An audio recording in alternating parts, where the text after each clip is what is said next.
मैं आपको चेतावनी दे रहा हूं, मैं आपको आगाह कर दे रहा हूं कि इस चैप्टर का कोई भी कॉन्सेप्ट अगर अप्लाई करना हुआ, चाहे न्यूमेरिकल है चाहे थ्योरेटिकल क्वेश्चन है, यहां पर बस कोशिश ये की जा रही है कि सारे वो पॉइंट्स आपको बता दिए जाएं जिससे नीट में आपका कोई क्वेश्चन गलत ना हो, और ज्यादा से ज्यादा क्वेश्चन, इफेक्टिव क्वेश्चंस करा दिए जाए जिसके बाद और क्वेश्चंस आपको ना करना पड़े। वही काम मैं कर रहा हूं, इसलिए इससे जल्दी थर्मोकेमिस्ट्री अब तैयार नहीं हो सकती। तो यही है सबसे सीक्रेट कि इसको पढ़ो और नीट में आने वाले क्वेश्चंस को पूरा। दूसरी बात जो सबसे इंपॉर्टेंट पॉइंट है वो आपको अपने माइंड में रखना ही रखना है। वो इंपॉर्टेंट पॉइंट क्या है? अगर कोई एलिमेंट, भैंस लॉ क्या है भैया? ये भैंस लॉ। भैंस लॉ कहने का मतलब है भैंस चाहे 10 कदम चले, चाहे वो 100 कदम चल के अपने घर वही उसी घर में पहुंचे। देख मेरे भाई, सुन ले मेरे भैया, ये हीट ऑफ फॉर्मेशन आपके नीट एग्जाम के लिए बहुत इंपॉर्टेंट है। और इस हीट ऑफ फॉर्मेशन में जो जो क्वेश्चंस आपके नीट एग्जाम में पूछे जाते हैं, सबकी स्ट्रैटेजी क्लियर करवाने वाला हूं। नीट एग्जाम के लिए आपको ये एप्लीकेशन जरूर क्लियर करना है कि जिसके भी डेल्टा एचएफ की वैल्यू और नेगेटिव होगी, अब आपके दिल को खुद ही महसूस होगा कि कितनी इजीली सारे क्वेश्चन सॉल्व हो रहे हैं। और अगर ये एक मोल बन जाए तो पूरी रिएक्शन हीट ऑफ फॉर्मेशन को बताएगी। तो जब कभी भी कुछ पूछे और 2-3 रिएक्शन दे तो समझ लेना उसी रिएक्शन में आपको कुछ ऐसा उठा पटक करना है। हेलो स्टूडेंट्स, फिजिकल केमिस्ट्री के थर्मोडायनेमिक्स एंड थर्मोकेमिस्ट्री के चैप्टर में अभी तक हम लोगों ने थर्मोडायनेमिक्स रिवाइज कर लिया है। अब आज से थर्मोकेमिस्ट्री स्टार्ट हो रहा है और इस थर्मोकेमिस्ट्री में भी हम लोग एक्जैक्टली उसी तरह रिवीजन करेंगे जैसे थर्मोडायनेमिक्स में किया था। थर्मोकेमिस्ट्री में बहुत सारे इंपॉर्टेंट पॉइंट हम लोगों को सीखने हैं और तुरंत का तुरंत तैयार करना है, जिसकी जरूरत हमें अपने इस नीट एग्जाम में पढ़ने वाली है। तो कोई कमी नहीं रहेगी, कोई कसर नहीं छोड़ी जाएगी, लेकिन फटाफट रिवीजन करना है, आग लगा देना है इस थर्मोकेमिस्ट्री में। और सारे पॉइंट आपको तैयार करवाए जा रहे हैं, आपको फटाफट अच्छे से ये सारे इंपॉर्टेंट पॉइंट तैयार करना है। और जितने भी इंपॉर्टेंट पीवाईक्यूज हैं वो आपको सेशन में तैयार करवाए जा रहे हैं, इतनी ही तैयारी करनी है। और थर्मोडायनेमिक्स थर्मोकेमिस्ट्री के सारे क्वेश्चन आपके नीट एग्जाम में चाहे कितना भी कठिन क्वेश्चन हो वो आप इजीली सॉल्व कर लेंगे। तो चलिए स्टार्ट करते हैं आज का चैप्टर, आज का रिवीजन सेशन थर्मोकेमिस्ट्री। इस थर्मोकेमिस्ट्री के इंट्रोडक्शन में सबसे पहले हमें यह जान लेना चाहिए कि आखिर ये चैप्टर थर्मोकेमिस्ट्री हम क्यों पढ़ रहे हैं। नाम से ही आपको पता है थर्मोकेमिस्ट्री है, तो केमिस्ट्री का मतलब यहाँ कोई केमिकल रिएक्शन वगैरह हो रही होगी, उसके बारे में पढ़ने जा रहे हैं। तो आइए समझते हैं इस थर्मोकेमिस्ट्री में हम लोग क्या पढ़ते हैं। इस थर्मोकेमिस्ट्री में जो हम पढ़ने जा रहे हैं वो पढ़ने जा रहे हैं किसी केमिकल सिस्टम और सराउंडिंग के बीच हीट के ट्रांसफर के बारे में पढ़ने जा रहे हैं। क्या बोला मैंने? किसी केमिकल सिस्टम और सराउंडिंग के बीच हीट ट्रांसफर के बारे में पढ़ने जा रहे हैं। और इस हीट ट्रांसफर की वजह से रिएक्टेंट एंड प्रोडक्ट पे क्या असर पड़ेगा, उन सब चीजों के बारे में हम इस चैप्टर में पढ़ाई करते हैं। पहला पॉइंट। दूसरा पॉइंट, इस चैप्टर के शुरू होने से पहले ही मैं आपको चेतावनी दे रहा हूं, मैं आपको आगाह कर दे रहा हूं कि इस चैप्टर का कोई भी कॉन्सेप्ट अगर अप्लाई करना हुआ, चाहे न्यूमेरिकल है चाहे थ्योरेटिकल क्वेश्चन है, किसी भी टाइप पे अगर क्वेश्चन पे इस चैप्टर का कॉन्सेप्ट अप्लाई करना है तो वहां पर जो भी आपको रिएक्शन दी जाएगी वो पूरी तरीके से बैलेंस होना चाहिए। क्या बोला मैंने? पूरी तरीके से वो रिएक्शन बैलेंस होना चाहिए, तभी आप इस चैप्टर का कॉन्सेप्ट वहां पे अप्लाई करेंगे। ठीक, चलिए इसमें मैंने आपको पहला पॉइंट रखा है कि थर्मोकेमिकल इक्वेशन क्या होता है। ये जो आप रिएक्शंस देख रहे हो इसे ही हम बोलते हैं थर्मोकेमिकल इक्वेशन। ये थर्मोकेमिकल इक्वेशन हमें रिएक्टेंट और प्रोडक्ट के फिजिकल स्टेट के बारे में बताता है, और साथ ही साथ रिएक्टेंट से अगर प्रोडक्ट बन रहा है तो हीट चेंज कितना हो रहा है, इन सब के बारे में जो हमें बताता है उसे हम थर्मोकेमिकल इक्वेशन कहते हैं। तो इसका मतलब थर्मोकेमिकल इक्वेशन क्या होता है? Which indicates physical state of reactant and product, physical state of reactant and product, और साथ ही साथ also shows change in energy during the reaction, change in energy during the reaction. तो ऐसे केमिकल रिएक्शन जिसमें ऐसी केमिकल इक्वेशन जो हमें reactant and product के फिजिकल स्टेट के बारे में बताए, और साथ ही साथ रिएक्टेंट से प्रोडक्ट बनने के दौरान क्या हीट का चेंज हो रहा है, इस तरह की इक्वेशन को हम थर्मोकेमिकल इक्वेशन कहते हैं। और वही थर्मोकेमिकल इक्वेशन हमारे लिए सबसे अच्छा होगा जिसमें हम जान लगाकर सारी के सारी जानकारी भर दें, वही थर्मोकेमिकल इक्वेशन हमारे लिए सबसे बेस्ट इक्वेशन कहलाएगी। जैसे कि आप देख सकते हैं कि यहां तीनों में एकदम सेम रिएक्शन हो रहा है, सेम प्रोडक्ट बन रहा है, और एनर्जी जो चेंज हो रही है, हीट चेंज हो रहा है, वो भी सेम है। लेकिन अगर आपसे पूछा जाए कि इन तीनों में सबसे बेस्ट रिप्रेजेंटेशन कौन है कार्बन एंड O2 का आपस में रिएक्शन का, तो आप कहेंगे सर थर्ड वाली सबसे बेस्ट रिप्रेजेंटेशन। मैंने आपसे पूछा कि फर्स्ट वाला क्यों नहीं है, फर्स्ट से अच्छा सेकंड वाला क्यों है, सेकंड से अच्छा थर्ड वाला क्यों है, तो आप कहेंगे देखिए सर फर्स्ट वाली रिएक्शन में ये बताया गया खाली कि कार्बन, एक सॉलिड कार्बन लिया है, इसकी O2 गैस से रिएक्शन हो रही है, CO2 बन रहा है, इतनी एनर्जी अपना जो है यहाँ पे माइनस लिखा है, तो इतनी एनर्जी रिलीज हो रही है, ऐसा बोला गया। दूसरे वाले में आपने और अच्छा पब्लिक को बताया, कहा कि देखो कार्बन सॉलिड का हमने कौन सा चेहरा लिया, ग्रेफाइट, तो पब्लिक को और अच्छा लगा, अरे ये तो एग्जैक्टली वो बता रहा है कि कार्बन का एग्जैक्ट कौन सा चेहरा लिया गया है, तो यहाँ ग्रेफाइट लिया गया और बाकी रिएक्शन हुई सब वही, सब हीट एक्सचेंज हुआ, भाई रिएक्शन सेम है, बस ये क्या है कि रिप्रेजेंटेशन जो प्रेजेंट करने का तरीका है वो इसमें पहले वाले से अच्छा है। अब तीसरे वाले को जब हमने पब्लिक के सामने रखा, हमने कहा देखो इसमें कार्बन सॉलिड के नाम पे ग्रेफाइट लिया गया है, O2 से इसकी रिएक्शन हो रही है, CO2 बन रहा है और एनर्जी चेंज इतना हो रहा है, हीट चेंज इतना हो रहा है, और इस रिएक्शन को कराने के लिए हमें टेम्परेचर इतना रखना चाहिए, प्रेशर इतना रखना चाहिए। पब्लिक और खुश। पब्लिक क्यों खुश है? क्योंकि उसको सारी जानकारी मिली कि इस रिएक्शन में ऐसे ऐसे होगा तो भैया इतनी एनर्जी रिलीज होगी। तो अब आपसे पूछा जाए कि थर्मोकेमिकल इक्वेशन में सबसे बेस्ट रिप्रेजेंटेशन किस इक्वेशन का होगा, तो आप कहेंगे सर जिसमें ज्यादा से ज्यादा जानकारी लिखी होगी वो हमारे लिए बेस्ट रिप्रेजेंटेशन होगा। यहां पर तीनों रिएक्शन में कार्बन O2 से ही रिएक्शन हो रहा है, लेकिन इन तीनों में सबसे बेस्ट कार्बन O2 को रिएक्शन को दिखाने वाला कौन सा होगा? थर्ड रिएक्शन होगा, और इसीलिए हमने इसका नाम क्या दिया है? बेस्ट दिया। क्लियर हो गया? चलिए अब आगे बढ़ते हैं। इस थर्मोकेमिस्ट्री के चैप्टर में सबसे जो बड़ी चीज निकलने वाली है वो है enthalpy of reaction. Enthalpy of reaction का मतलब है कि भाई आप इसे एंथैल्पी चेंज भी बोल सकते हैं या हीट चेंज भी बोल सकते हैं। और हीट चेंज हम लोग हीट चेंज या एंथैल्पी चेंज कैसे निकालते हैं? Heat of product minus heat of reactant. Clear हो गया? तो डेल्टा H कैसे निकालोगे? HP माइनस HR से। रख लो इसके लिए HP माइनस HR। हीट यहां पे अभी तो वैसे नहीं बोलना चाहिए क्योंकि आगे हमें पढ़ना है, लेकिन फिर भी माइंड में रखते हैं कि पूरे थर्मोकेमिस्ट्री के चैप्टर में हर जगह आपको HP माइनस HR ही करना है, मतलब प्रोडक्ट की हीट में से रिएक्टेंट की हीट माइनस करना है, तो उस रिएक्शन में जो हीट का चेंज, एंथैल्पी का चेंज हो रहा है वो हमें पता चल जाएगा। लेकिन अगर आपको हीट कंबशन के टर्म में दे, जलते हुए कंबशन, हीट ऑफ कंबशन दिया जाए या बॉन्ड एनर्जी दिया जाए, तो उस केस में हम लोग heat of reactant minus heat of product करते हैं। लेकिन अभी नहीं जानना है, बस दिमाग के कोने में आपको रख लेना है कि हाँ हल्का सा चेंज कहीं पे होता है। ठीक है, तो अभी लेकिन इस टाइम पे हमें यह सीखना है कि कोई भी हमसे एंथैल्पी चेंज या हीट चेंज पूछेगा तो हम HP माइनस HR करेंगे। ठीक है, आगे बढ़ते हैं। देखिए हमारे पास कोई रिएक्शन है, उसमें रिएक्टेंट का नाम है R, प्रोडक्ट का नाम है P। तो आपसे कोई बोले कि इस रिएक्शन का हीट चेंज बताओ, तो हम कैसे निकालेंगे? प्रोडक्ट की हीट लेंगे, उसमें से रिएक्टेंट की हीट को क्या कर देंगे? माइनस कर देंगे। ठीक, अगर ये रिएक्शन एंडोथर्मिक रिएक्शन है, एंडोथर्मिक मतलब जिसमें हम लोग हीट सप्लाई करते हैं, अगर ये रिएक्शन एंडोथर्मिक हुई, ठीक है, ऊष्माशोषी जिसको बोलते हैं, अगर ये रिएक्शन एंडोथर्मिक रिएक्शन हुई तो डेल्टा H की वैल्यू ग्रेटर देन 0 आएगी, मतलब डेल्टा H क्या आने वाला है? पॉजिटिव आने वाला है। ठीक है, और अगर एक्सोथर्मिक रिएक्शन हुई तो एक्सो का मतलब होता है हीट रिलीज हो गई, रिलीज हो गई का मतलब हो गया कि लॉस हो गया, लॉस हो गया, तो जो हीट चेंज निकालोगे वो नेगेटिव आएगा, मतलब डेल्टा H क्या आने वाला है? नेगेटिव आने वाला है। ठीक है, इसको कैसे समझते हैं? एक से आपको बता दे रहे हैं, आप बिल्कुल समझ जाओगे। देखो हमारे पास ये रिएक्शन है ना, रिएक्टेंट गिव्स प्रोडक्ट। मान लिया कि इस रिएक्टेंट के पास 10 रुपए की एनर्जी थी, ठीक है भाई, फिर हमने रास्ते में इसको हीट सप्लाई दे दिया, हीट सप्लाई कर दिया 20 रुपए का। जैसे ही 20 रुपए की हीट सप्लाई किया तो ये रिएक्टेंट कन्वर्ट हो गया किसमें? प्रोडक्ट में। अब आपसे पूछा जाए कि इसके पॉकेट में कितना पैसा है? पहले कितना पैसा था? 10 रुपए। 20 रुपए हमने रास्ते में दिया, अब कितना पैसा हो गया? 30 रुपए हो गया। मतलब पहले इसके पास हीट कितनी थी? 10 रुपए की। अब जब प्रोडक्ट बना तो अब कितनी हीट है? 30 रुपए की। अब आपसे पूछा जाए जरा डेल्टा H बताना, एंथैल्पी चेंज, तो आप कहोगे sir heat of product minus heat of reactant, कितना आएगा भाई? प्लस का 20। यहां पे आपने हीट सप्लाई किया था ना, हीट सप्लाई का मतलब क्या है? प्रॉफिट। तो हीट सप्लाई किया, कौन सी रिएक्शन है? एंडोथर्मिक, और एंडोथर्मिक रिएक्शन में डेल्टा H क्या होगा? पॉजिटिव होगा, यही तो आपने लिखा है, एंडोथर्मिक रिएक्शन में डेल्टा H क्या होगा? पॉजिटिव होगा। दूसरी बात है, अगर ये एक्सोथर्मिक होता तो 10 रुपए की हीट लेके चल रहा है, एक्सोथर्मिक अगर रिएक्शन होती तो हीट रिलीज हो जाता है, मतलब हीट का लॉस हो जाता है। अब 10 रुपए आपकी मम्मी ने दिया, 5 रुपए आपने खर्चा कर दिया, अब कितना बचा आपके पास? 5 रुपए बचा। अब जब डेल्टा H निकालोगे तो कैसे निकालोगे? प्रोडक्ट की हीट 5 माइनस रिएक्टेंट की हीट 10, तो कितना आएगा? 5 माइनस 10 कितना आएगा? -5। तो ऑब्वियस ही बात है, एक्सोथर्मिक में लॉस होता है, तो जो भी चेंज आएगा वो कैसा आएगा? नेगेटिव आएगा, तो डेल्टा H क्या होगा? Less than 0। ठीक है, ये पॉइंट हो गया। अब नेक्स्ट आगे देखते हैं। अब देखो किसी रिएक्शन के लिए हम लोग कैसे एंथैल्पी चेंज निकालते हैं या हीट चेंज निकालते हैं। देखो भाई, हीट चेंज हो चाहे एंथैल्पी चेंज हो, दोनों के दोनों एक ही बात होती है। ठीक है, अब किसी रिएक्शन के लिए जो हमने सीखा है बस उसी को अप्लाई करना है। एंथैल्पी चेंज अभी अभी सीखा, एंथैल्पी चेंज कैसे निकालते हैं? Enthalpy of product minus enthalpy of reactant, simple. और इसी एंथैल्पी चेंज को हम लोग क्या बोलते हैं? Heat change. तो हीट चेंज भी कोई पूछता है तो हीट चेंज बराबर क्या होगा? Heat of product minus heat of reactant. Enthalpy change बोलो चाहे हीट चेंज बोलो, एक ही बात है। ठीक है, तो यहां पर सर आपने फॉर्मूले में ये समेशन क्यों सजा दिया? अरे भाई, कोई रिएक्शन दिया हुआ है तो हो सकता है एक से ज्यादा प्रोडक्ट बन जाओ, या कोई रिएक्शन दिया तो उसमें हो सकता है एक से ज्यादा रिएक्टेंट हो। ठीक है। तो भाई जितने प्रोडक्ट होंगे उसकी हीट हमें चाहिए होगी, उसकी एंथैल्पी चाहिए होगी, माइनस जितने रिएक्टेंट होंगे उसकी एंथैल्पी चाहिए होगी, और दोनों का डिफरेंस निकालेंगे तो हमें इस रिएक्शन का हीट चेंज, इस रिएक्शन का एंथैल्पी चेंज निकल के आ जाएगा। तो ये तो सिंपल सी बात है। तो फॉर्मूला आपको यही तैयार करना है, ठीक है।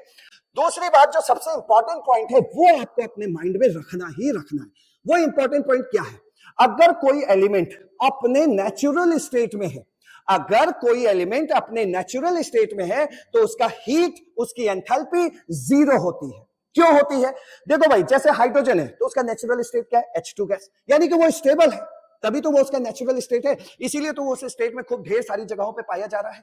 ऑक्सीजन का नेचुरल स्टेट क्या है? O2 gas. नाइट्रोजन का नेचुरल स्टेट क्या है? N2 gas. ये सब अपने नेचुरल स्टेट में है, और नेचुरल स्टेट में हीट या एंथैल्पी को हमने क्या मानना है? जीरो मानना है। क्यों मानना है? इसलिए मानना है क्योंकि जो ऑलरेडी स्टेबल है, जो ऑलरेडी स्टेबल है, तो उससे अगर हम वही चीज बनाना चाहें तो उसके लिए हमें कोई हीट की जरूरत नहीं है। मतलब कोई ऑलरेडी स्टेबल चीज है, ऑलरेडी स्टेबल है, अब हम चाहें कि हमें और O2 गैस बनाना है, तो कोई ऑलरेडी जो है स्टेबल चीज है उसी से हम वो चीज अगर बना रहे हैं, नया बना रहे हैं, कुछ और बना रहे हैं, तो हमें वहां पे हीट की कोई जरूरत नहीं पड़ेगी। क्लियर हो गया? तो याद रखना कि कोई भी एलिमेंट अगर अपने नेचुरल स्टेट में है तो वहां पे हीट में कोई चेंज नहीं होगा। इस तरह उसका एंथैल्पी हो चाहे हीट हो, दोनों आपको क्या मानना है? जीरो मानना है। जैसे मान लो ये रिएक्शन दी हुई है, इस रिएक्शन में अगर हम आपसे बोले कि इस O2 गैस का मतलब ये रिएक्टेंट है ना, तो इसके लिए आप क्या मानोगे? ये रिएक्टेंट, इसकी हीट क्या मानोगे? तो आप कहोगे जीरो मानोगे। यहाँ पे देखो NO है, ये तो कोई नेचुरल स्टेट है नहीं, यहाँ तो ऑक्सीजन मतलब N2 और O2 मिलकर NO बनाए होंगे। ये NO2 है तो यहाँ N2 और O2 मिलकर के NO2 बनाए होंगे, तो ये तो कोई नेचुरल स्टेट है नहीं। जो नेचुरल स्टेट में होगा उसका H बोले चाहे डेल्टा H बोले, दोनों अपने मन से क्या मान लेना है? जीरो मान लेना है। तो चलो देखो रिप्रेजेंटेशन सबसे पहले मैं दिखा दे रहा हूं आपको। ये प्रोडक्ट है, प्रोडक्ट। अब एक बात और सुनना, ये जो एंथैल्पी लिखते हो ना, ये 1 मोल की होती है, 1 मोल की। तो मान लीजिए एक पेन 5 रुपए का मिल रहा है, तो 2 पेन कितने में मिलेगा? 10 रुपए में। तो यहां जो भी आपको एंथैल्पी हीट दी जाएगी वो 1 मोल का दिया जाएगा। अब आपको रिएक्शन में जाना है और देखना है कि वो चीज कितने मोल है। 2 मोल है तो भैया 2 का मल्टीप्लाई कर देना। क्लियर? तो 1 मोल की हीट 10 है तो 2 मोल की हीट अपने आप 20 हो जाएगी। क्लियर हुआ? तो ये जो भी एंथैल्पीज आपको दी जाएंगी या इस थर्मोकेमिस्ट्री में जितने भी आपको एनर्जी की वैल्यू दी जाएगी वो 1 मोल की दी जाएगी। अपना खुद रिएक्शन में जाना और देखना कि वो चीज कितने मोल है, जितने भी मोल हो बस उसका मल्टीप्लाई कर देना। ठीक है?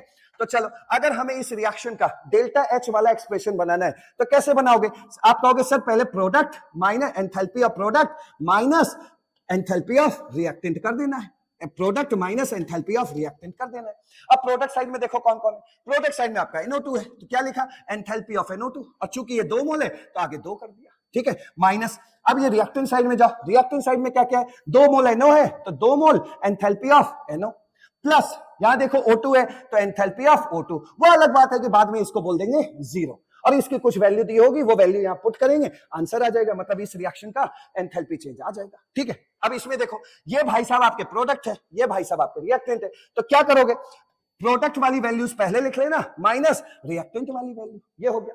प्रोडक्ट में क्या है? देखो CO2 है तो enthalpy of CO2 plus 2 into enthalpy of H2O क्योंकि ये 2 है, माइनस एंथैल्पी ऑफ CH4 क्योंकि ये 1 ही मोल है, plus 2 into enthalpy of O2। अब बाद में इसको ऐसे जीरो बोल देना कि इसकी एंथैल्पी जीरो होती है क्योंकि नेचुरल स्टेट में। तो इस तरह आपको इसका वैल्यू दिया जाएगा, भरना, आंसर आ जाएगा, उसके वाले में जीरो बोल देना। क्लियर हो गया? तो इस तरह हमें क्वेश्चन सॉल्व करना है। नेक्स्ट आगे देखिए क्या है, स्टैंडर्ड हीट ऑफ रिएक्शन। भैया जब अगर नॉर्मल कंडीशन में एंथैल्पी चेंज निकाल रहे हो किसी रिएक्शन की तो वो नॉर्मल वाला होगा, लेकिन अगर आप स्टैंडर्ड कंडीशन पे निकाल रहे हो तो वही एंथैल्पी चेंज क्या बन जाएगा? Standard enthalpy change. तो इसमें क्या दिक्कत है? कोई दिक्कत नहीं। नेक्स्ट आगे factors affecting the heat of reaction, मतलब डेल्टा HR को कौन कौन सी चीजें ऐसी हैं जो प्रभावित कर सकती हैं। उसमें पहली चीज होगी physical state of reactant and product. ध्यान से देखिए, यहां भी H2 और O2 की ही रिएक्शन हो रही है, यहां भी H2 और O2 की ही रिएक्शन हो रही है, और दोनों के फेज भी क्या है? एकदम सेम है, मतलब सेम चीजों के बीच रिएक्शन हो रही है। बट यहाँ टेम्परेचर वगैरह ऐसा रखा गया जिससे कि यहाँ H2O गैस बन रहा है, बट यहाँ पे H2 और O2 में ही रिएक्शन हो रहे हैं, लेकिन यहाँ H2O लिक्विड बन रहा है। ठीक है? तो देखिए यहाँ पे प्रोडक्ट अलग बन रहा है, बन वाटर ही रहा है लेकिन गैस वाला बन रहा है, और यहाँ पे देखो वाटर ही बन रहा है लेकिन लिक्विड वाला बन रहा है। तो जब रिएक्टेंट या प्रोडक्ट मान लीजिए डिफरेंट फिजिकल स्टेट में बन रहे हैं, ये जैसा प्रोडक्ट है, प्रोडक्ट डिफरेंट फिजिकल स्टेट में बन रहा है, तो डेफिनेटली भले ही दोनों चीजें सेम है, दोनों ही यहाँ H2O2 भी सेम है, H2O2 भी सेम है, सेम टाइप की रिएक्शन हो रही है, लेकिन बनने वाले प्रोडक्ट की अगर फिजिकल स्टेट अलग अलग होगी तो डेल्टा H की वैल्यू भी दोनों रिएक्शन की अलग अलग होगी। देखो यहाँ H2O गैस बन रहा है, बन इसी से रहा है, H2O गैस बन रहा है, तो -x यानी x किलो जूल की एनर्जी रिलीज हो रही है, तो यहाँ डेल्टा H क्या आया है, -x आया। यहाँ भी रिएक्शन H2 और O2 में हो रहा है, लेकिन बन क्या रहा है, H2O लिक्विड, तो डेफिनेटली यहाँ पे डेल्टा H अलग आएगा, ऐसा नहीं आएगा, अलग आएगा, तो यहाँ क्या आ गया, -y आ गया। तो अगर रिएक्टेंट एंड प्रोडक्ट या रिएक्टेंट प्रोडक्ट में से किसी एक का, कहने का मतलब ओवरऑल ये समझो कि भाई सेम चीजें उठा के रिएक्शन की, इसमें कुछ और बन गया, सेम चीजें उठा के रिएक्शन की, इसमें कुछ और बन गया, तो डेफिनेटली जो heat of reaction, enthalpy of reaction आएगी, वो क्या आएगी, अलग अलग आएगी। ठीक है, आगे देखो, यहां पे देखो बन CO2 गैस ही रहा है, बन CO2 गैस रहा है, लिया गया है O2 गैस, लेकिन यहाँ कार्बन के चेहरे अलग अलग ले लिए, ये आपने ग्रेफाइट लिया है, ये आपने डायमंड लिया है, दोनों की स्टेबिलिटी में फर्क होता है, तो डेफिनेटली इस रिएक्शन के दौरान जो हीट में चेंज आएगी वो क्या क्या आएगी, अलग अलग आएगी। हो गया, तो रिएक्टेंट का अगर फिजिकल स्टेट चेंज करोगे, भले ही प्रोडक्ट सेम मिल रहा है, लेकिन रिएक्टेंट का अगर फिजिकल स्टेट चेंज करोगे तो एंथैल्पी ऑफ रिएक्शन या हीट ऑफ रिएक्शन भी अलग अलग आएगी। ठीक, नेक्स्ट आगे देखते हैं, इफेक्ट ऑफ टेम्परेचर, टेम्परेचर का इफेक्ट एंथैल्पी ऑफ रिएक्शन पर यानी कि डेल्टा H पर, और या इंटरनल एनर्जी ऑफ रिएक्शन यानी डेल्टा E पर। जो बताया जाता है वो किससे बताया जाता है, किरचॉफ इक्वेशन से।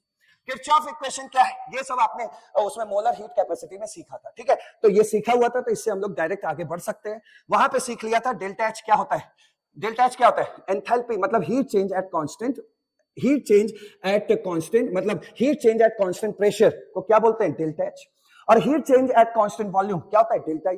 तो ये दोनों फार्मूला मैंने आपको वहां बता रखा है। तो अगर आपसे पूछे कि डेल्टा H पर टेम्परेचर का क्या फर्क पड़ता है, या इंटरनल एनर्जी पर टेम्परेचर का क्या फर्क पड़ता है, टेम्परेचर को चेंज करने से डेल्टा H पे और डेल्टा E पे क्या फर्क पड़ता है, तो वो किरचॉफ इक्वेशन से दिया जाता है, और यही है किरचॉफ इक्वेशन। ठीक है, तो ये मोलर हीट कैपेसिटी में पढ़ा चुका हूं, तो रुकने का कोई फायदा यहां नहीं है।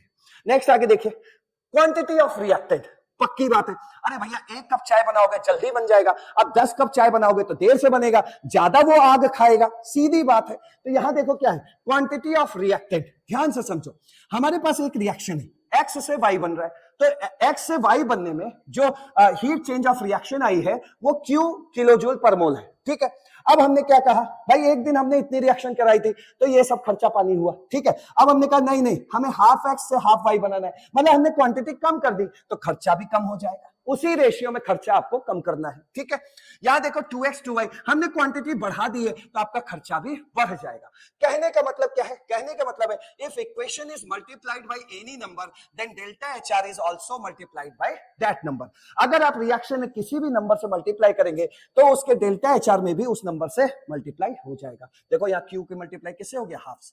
अगर आप किसी भी रिएक्शन में किसी नंबर से मल्टीप्लाई करेंगे तो उसके डेल्टा HR में भी उसी नंबर से मल्टीप्लाई करना पड़ेगा। क्लियर हो गया, तो ये बात थी इसमें। नेक्स्ट आगे देखते हैं, नेक्स्ट क्या है, नेक्स्ट आपको दिया हुआ है mode of representation of reaction.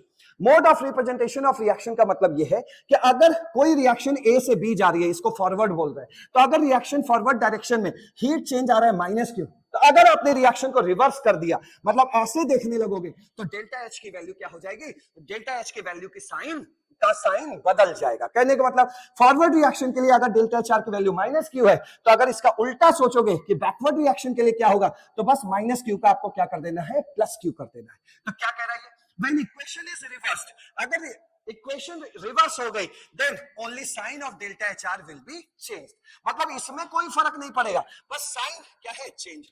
Clear है पॉइंट, सही बात है भाई। अगर इधर से जाते वक्त सपोज वो टूट रही है, तो उसका जब उल्टा सोचोगे तो वो बन ही तो रहा है। अगर वो टूट रहा है तो हीट सप्लाई करना पड़ता है। जैसे इस रिएक्शन के इसकी वजह से अगर हम सोचे तो कैसा सोच सकते हैं, देखिए नेगेटिव का मतलब होता है हीट रिलीज हो रहा है, हीट रिलीज होने का मतलब हो गया कि ये चीज बन रहा है, तो A से ये B ये चीज बन रहा है, मतलब यहाँ पे बॉन्ड बन रहे हैं, ये चीजें बन रही हैं, तभी हीट रिलीज हो रहा है। अब अगर उल्टा सोचोगे तो यही तो कहोगे ये टूट रहा है, और टूट रहा है तो भाई क्या होगा, उतनी हीट हमें सप्लाई करनी पड़ेगी, तो सप्लाई करने को क्या बोलते हैं, प्लस। तो सीधी बात है कि अगर आप रिएक्शन को रिवर्स करेंगे तो वैल्यू वही रहेगी, बस साइन क्या होगा, चेंज हो जाएगा। अगर आप रिएक्शन में किसी नए नंबर से मल्टीप्लाई कर देंगे तो उसमें जो हीट चेंज आ रहा है उसमें भी उतना मल्टीप्लाई हो जाएगा। अगर रिएक्टेंट या प्रोडक्ट का फिजिकल स्टेट आपका डिफरेंट है तो रिएक्शन भले ही सेम चीजों में हो रही हो लेकिन डेल्टा एच आर की वैल्यू क्या होगी, अलग अलग होगी। यही चीज हमने इसमें सीखा है। ठीक है भाई, तो ये हो गया mode of representation of reaction. और ये जो बातें कर रहे हो यहाँ पर कि अगर रिएक्शन ऐसे हो रही है तो इसकी डेल्टा एच आर की वैल्यू माइनस की है, तो अगर रिएक्शन पलट के होगी, उल्टी होगी, तो डेल्टा एच आर की वैल्यू प्लस की होगी। इसे हम लेवेसियर एंड लैप्लास लॉ कहते हैं। तो ये टिक मारने के काम आ सकता है। अब बढ़ते हैं आगे। अब देख लेते हैं हेस लॉ। हेस लॉ क्या है भैया? ये भैंस लॉ। भैंस लॉ कहने का मतलब है भैंस चाहे 10 कदम चले, चाहे वो 100 कदम चल के अपने घर उसी घर में पहुंचे, तो उसको थकान उतनी ही महसूस होगी। कहने का मतलब क्या है? मान लीजिए कि यहां पर ए से बी बन रहा है। अगर ए से बी डायरेक्ट बन रहा है, ठीक है, शुरुआत ए से हो रही है और बन बी रहा है, तो ए से बी बन रहा है, तो मान लीजिए यहां 10 रुपए की एनर्जी खर्चा हुई, मान लेते हैं। ठीक है, अब अगर ए बनाना ए से बी ही है, लेकिन पहले हमने ए से सी बनाया, फिर सी से बी बनाया, तो खर्चा आज भी 10 ही रुपए होगा। यही कहता है हेस लॉ। ठीक है, तो चाहे एक स्टेप में जाओ चाहे मल्टी स्टेप में जाओ, खर्चा वही होगा। अगर रिएक्टेंट वहीं से उठा रहे हो और प्रोडक्ट भी वहीं पहुंच रहे हो, तो जैसे यहां पर ए से चले बी पे पहुंचे और यहां भी ए से चले और बी पर ही पहुंचे, तो दोनों जो रास्ते हैं, इन दोनों रास्तों पे खर्चा क्या होगा? सेम होगा। मतलब अगर एनर्जी लग रही है तो सेम लगेगी, अगर एनर्जी रिलीज हो रही है तो सेम एनर्जी ही रिलीज होगी। तो कहने का मतलब हम यहां ये कह सकते हैं कि हेस लॉ में ये कहता है कि डेल्टा एच बराबर delta H one plus delta H two. Clear? जब रिएक्टेंट की शुरुआत वहीं से हो और प्रोडक्ट का खात्मा वहीं पर हो तब। तो इसीलिए इसको Hess law of constant heat summation बोलते हैं। कांस्टेंट है, हीट क्या है? कांस्टेंट है, 10 रुपए यहां तो 10 रुपए इतने में। क्लियर हो गया? तो ये था हेस लॉ। ये भी टिक लगाने के काम आ सकता है। नेक्स्ट देखो, एक क्वेश्चन दिया डेल्टा एच का, कितना आसान क्वेश्चन है। देखो, एक बात बताओ, एल्युमिनियम जितने भी मेटल होते हैं वो अपने सॉलिड स्टेट में क्या होता है? नेचुरल स्टेट उनका होता है। हर मेटल का नेचुरल स्टेट क्या होता है? सॉलिड होता है, एक्सेप्ट मरकरी, Hg लिक्विड होता है। मरकरी को छोड़ दिया जाए तो हर मेटल का नेचुरल स्टेट क्या होता है? जीरो होता है। और अगर कोई भी एलिमेंट अपने नेचुरल स्टेट में है तो उसकी एंथैल्पी क्या होगी? जीरो होगी। उसकी एंथैल्पी क्या होगी? जीरो होगी। ठीक है, तो यहां एल्युमिनियम और आयरन क्या है? नेचुरल स्टेट में। तो बचा क्या? ये और ये। क्या पूछ रहा है? कह रहा है भैया इस रिएक्शन को यहां से वहां होने पर हीट में चेंज कितना आएगा। तो हम लोग जानते हैं डेल्टा एच बराबर क्या होता है? HP minus H R. ठीक है भैया, अब प्रोडक्ट साइड से तुम तो मर ही चुके हो, तुम्हारी तो वैल्यू जीरो आएगी, तो लिख के अपना पेन खर्चा टाइम खर्चा क्यों करें भाई? खाली इसका हीट आएगा यहां पर। तो देखो इस रिएक्शन में कितना है? 1 मोल है, तो इसकी एंथैल्पी लिख लेना Al2O3, Al2O3। ठीक है, तो ये प्रोडक्ट का मामला हो गया। ठीक, और ये तो मर ही चुका है, यानी प्रोडक्ट का सारी बातें हो गई। अब रिएक्टेंट साइड आई है, रिएक्टेंट साइड में तुम भी मर जाओगे, तुम्हारी भी वैल्यू जीरो रखनी पड़ेगी अंदर, तो तुम्हें लिख के अंदर क्या फायदा? बचा क्या? Fe2O3। तो क्या करते हैं? रिएक्टेंट वाली हीट को माइनस करते हैं। रिएक्टेंट कौन है? Fe2O3। Fe2O3 की हीट ले आइए, Fe2O3 का क्या है? एंथैल्पी ले आइए, हो गया। ठीक है, तो ये हो गया रिएक्टेंट का मामला। इन दोनों की वैल्यूज आपको दी हुई है। देखो Fe2O3 का कितना दिया है? ये -196.5, -196.5। ठीक है, ये माइनस में, बाहर क्या लगा हुआ है? माइनस, वो लगाना मत भूलना। फिर इधर आ जाओ, इधर Al2O3 की वैल्यू क्या दिया हुआ है? -399.1, -399.1। बस इसको आराम से अपना माइनस प्लस कर लो, आंसर आ जाएगा। ये देखो, ये देखो, हो गया Hp माइनस एच आर। तुम तो भाई साहब जीरो हो गए, तुम भी भाई साहब जीरो हो गए, तो बचा क्या? सिर्फ यही तो बचा, दिस माइनस दिस, तो वही तो हुआ दिस। ये देखो, दिस माइनस दिस, यही हुआ। तो इसका आंसर जो आएगा वो अपना लिख लेना है। ठीक है, तो ये रिएक्शन फॉर एग्जांपल मैंने आपके लिए रखा था। तो ये है क्या कि बस डेल्टा एच आर कैसे निकालते हैं, मतलब ही enthalpy change of the reaction कैसे निकालते हैं, उसका आपको तरीका बताया गया। ठीक है, कई स्टूडेंट तो इसी में फंस जाते हैं, लेकिन अब आप नहीं फंसेंगे। अब बढ़ते हैं आगे। अब बात कर लेते हैं हीट ऑफ रिएक्शन के टाइप। और हीट ऑफ रिएक्शन के टाइप में पहला मैंने रखा है हीट ऑफ फॉर्मेशन। देख मेरे भाई, सुन ले मेरे भैया, ये हीट ऑफ फॉर्मेशन आपके नीट एग्जाम के लिए बहुत इंपॉर्टेंट है। और इस हीट ऑफ फॉर्मेशन में जो जो क्वेश्चंस आपके नीट एग्जाम में पूछे जाते हैं, सबकी स्ट्रैटेजी क्लियर करवाने वाला हूं। तो बड़े अच्छे से इस हीट ऑफ फॉर्मेशन को तैयार आपको करना है। ठीक है, तो देखिए हीट ऑफ फॉर्मेशन में नाम से ही पता चल रहा है कि भाई कोई चीज बन रही होगी। तो किसी चीज के बनने में जितने भी हीट रिलीज हो रही है या हीट लग रही है, तो उसी के बारे में अभी हम पढ़ने जा रहे हैं। लेकिन हीट ऑफ फॉर्मेशन हो चाहे कई चीजें, अभी type of heat of reaction देखेंगे तो सब में अलग अलग शर्तें होती हैं। उन शर्तों के हिसाब से ही हमें पढ़ना है। तो इसमें पहला आ रहा है आपके सामने हीट ऑफ फॉर्मेशन। देखिए हीट ऑफ फॉर्मेशन का क्या मतलब हुआ कि जब 1 मोल प्रोडक्ट अपने ही कंस्टिट्यूएंट एलिमेंट से बनता है। जब एक मोल प्रोडक्ट अपने ही कंस्टिट्यूएंट एलिमेंट से बने तो जो उस रिएक्शन में हीट चेंज आ रही है, उस हीट चेंज को, उस एंथैल्पी चेंज को हीट ऑफ फॉर्मेशन बोलते हैं। क्या बोला मैंने? जब मात्र एक मोल प्रोडक्ट बने अपने ही कंस्टिट्यूएंट एलिमेंट से, तो इस रिएक्शन के होने में जो भी हीट चेंज आ रही है, उसी हीट चेंज को हीट ऑफ फॉर्मेशन बोलते हैं। दूसरी बात, जो भी आप कंस्टिट्यूएंट एलिमेंट्स ले रहे हैं जिससे आप वो एक मोल प्रोडक्ट बनाने वाले हैं, तो जो भी आप कंस्टिट्यूएंट एलिमेंट्स ले रहे हैं वो अपने नेचुरल स्टेट में होने चाहिए, मतलब वो अपने मोस्ट स्टेबल फॉर्म में होने चाहिए। आइए आराम से इसको समझते हैं, आराम से समझते हैं, आराम से, टेंशन नहीं। आप कैसे पहचानेंगे कि वो हीट ऑफ फॉर्मेशन वाली रिएक्शन है? सबसे पहला तो क्वेश्चन यही पूछा जाता है, ठीक है, फिर बाद में आएंगे डेफिनेशन पे, ठीक। पहले बात समझ लो, कैसे पहचानोगे? आपको क्या होगा कि नीट एग्जाम में 4 ऑप्शन में डिफरेंट रिएक्शन देंगे और आपसे पूछेगा कि बताओ भैया इसमें हीट ऑफ फॉर्मेशन वाली कौन सी रिएक्शन है, या इसमें इन चारों में से किसका heat change heat of formation के बराबर होगा, ठीक है। तो देखिए भाई, पहचान का पहला तरीका, जो प्रोडक्ट बनना चाहिए वो सिर्फ और सिर्फ एक मोल बनना चाहिए, पहली चीज। दूसरा, जो प्रोडक्ट बन रहा है उसके बगल में और कोई प्रोडक्ट नहीं दिखना चाहिए, बस वही दिखना चाहिए जिसे हम बनाने जा रहे हैं, और वो भी कितना दिखना चाहिए? 1 मोल। जैसे मान लीजिए 1 मोल CO2 बनाना है, तो आपने 1 मोल CO2 प्लस ट्वाइस H2O कर दिया, तो ये हीट ऑफ फॉर्मेशन वाली रिएक्शन नहीं है। प्रोडक्ट साइड में सिर्फ और सिर्फ वही दिखना चाहिए जिसे हमें बनाना है, क्लियर? तो कोई भी साइड प्रोडक्ट नहीं दिखना चाहिए, ये इसकी पहली पहचान है। दूसरा, जो भी एलिमेंट्स आप ले रहे हैं उस प्रोडक्ट को बनाने के लिए, वो एलिमेंट अपने नेचुरल स्टेट में होने चाहिए, मोस्ट स्टेबल फॉर्म में होने चाहिए, ये अभी हम बता देंगे। तीसरा, no side product should be form, ये तो बता ही दिया, कोई भी उसके अलावा कोई भी साइड प्रोडक्ट नहीं बनना चाहिए। अब बात कर लेते हैं, सर ये standard state, natural state, most stable state क्या है? ध्यान से समझिए, यहां पे ये एलिमेंट्स दिख रहे हैं और ये इनके नेचुरल फॉर्म दिख रहे हैं, जिसे हम मोस्ट स्टेबल फॉर्म भी कहते हैं, या रेफरेंस स्टेट भी कहते हैं, या स्टैंडर्ड स्टेट भी कहते हैं। जैसे आपने सुना होगा हाइड्रोजन का स्टैंडर्ड स्टेट क्या होता है? H2 गैस। अरे भाई, standard state, most stable form, इन सब का मतलब है कि वो इस धरती पर किस फॉर्म में सबसे ज्यादा एग्जिस्ट करता है, बस ये। तो हाइड्रोजन किस में एग्जिस्ट करता है? H2 गैस में। O किस में एग्जिस्ट करता है? O2 गैस में। नाइट्रोजन N2 गैस में। F हो या Cl हो, F2 या Cl2 गैस में। Br इस धरती पर Br2 लिक्विड के फॉर्म में एग्जिस्ट करता है। आयोडीन इस धरती पर I2 सॉलिड के फॉर्म में एग्जिस्ट करता है। कार्बन के most stable form, natural state, मात्र 3 होते हैं, ग्रेफाइट, सॉलिड या एमॉर्फस। अगर आपसे कोई बोले कार्बन डायमंड क्या नेचुरल स्टेट है कार्बन का? नहीं। अगर ये नेचुरल स्टेट होता तो ये इतना महंगा नहीं मिलता। डायमंड को घिस घिस के बनाया जाता है, तो आपने सुना होगा कि अगर डायमंड बनना है तो घिसना पड़ेगा, तो भैया ये नेचुरली कार्बन डायमंड नहीं पाया जाता। तो कार्बन का नेचुरल स्टेट कौन है? ग्रेफाइट, सॉलिड और एमॉर्फस।